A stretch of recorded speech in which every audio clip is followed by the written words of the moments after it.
সব বাচ্চারা যখন জন্মায় মুসলমান হয়ে জন্মায়, সুবহানাল্লাহ পড়েন। হিন্দুর ঘরেও যে বাচ্চাটা জন্মায় কি হয়ে জন্মায়? খ্রিস্টানের ঘরে যে জন্মায় কি হয়ে জন্মায়? সুবহানাল্লাহ পড়েন।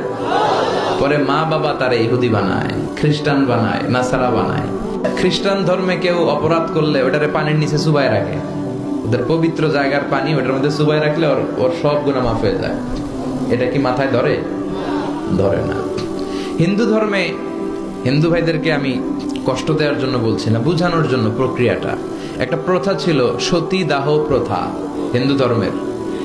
মানে হিন্দুদের কোন পুরুষ মারা গেলে, স্বামী মারা গেলে শ্মশানে মৃত লাশকে ওরা পোড়ায় না। ওদের একটা নিয়ম ছিল, স্ত্রীর আগে স্বামী মারা গেলে স্বামীকে পোড়ানোর সাথে সাথে স্ত্রীকেও জ্বলন্ত আগুনে পুড়িয়ে দেয়া হতো। এই ইন্ডিয়াতে কত নারী যে জীবিত তাদেরকে পোড়ানো হয়েছে তার হিসাব নাই, পোড়ানো হয়েছে তাদেরকে। রাজা রামমোহন রায় নাম শুনছেন? উনি এসে এই প্রথার বিলুপ্তি ঘটালেন, সতীদাহ প্রথা বিলুপ্তি করলেন। তো এই যে ওদের নিয়মটা, এটা মাথায় ধরে? স্বামী মরছে তো বউরে মারবি কে? কথা বলেন। আবার হিন্দু ধর্মের আরেকটা সিস্টেম হচ্ছে, কেউ যদি খাঁটি হিন্দু হইতে চায় তার গরুর পেশাব খাওয়া লাগে, গোমূত্র পান করতে হয়। কি মূত্র? গোমূত্র পান করতে হয়। আচ্ছা, এই যে গরুর পেশাব খাওয়ার এটা কি আপনার রুচিতে যাবে? এটা কি আপনার স্বভাব সুলভ কোনো বিষয়? আমাদের ধর্মে এমন কোন বিষয় আছে যেটা রুচির সাথে যায় না?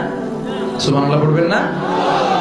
এটা ফিতরাতি ধর্ম। এই ধর্মের কোন বিষয় পালন করতে মানুষের কষ্ট হয় না। এটা সমাজ সম্মত, এটা পরিবেশ সম্মত, এটা স্বাস্থ্যকর একটা ধর্ম। সুবহানাল্লাহ পড়েন। আমাদের ধর্মের সবচেয়ে বড় গুণ হচ্ছে, এই ধর্মটা কার দেয়া? নাকি বিশ্বনবীর নিজের বানানো? কথা বলেন। এই ধর্মের এমন কোন নিয়ম নাই যেটা আপনার রুচির সাথে যাবে না, পরিবেশের সাথে যাবে না, বেখাপ্পা বেমানান এমন কোন নিয়ম আছে?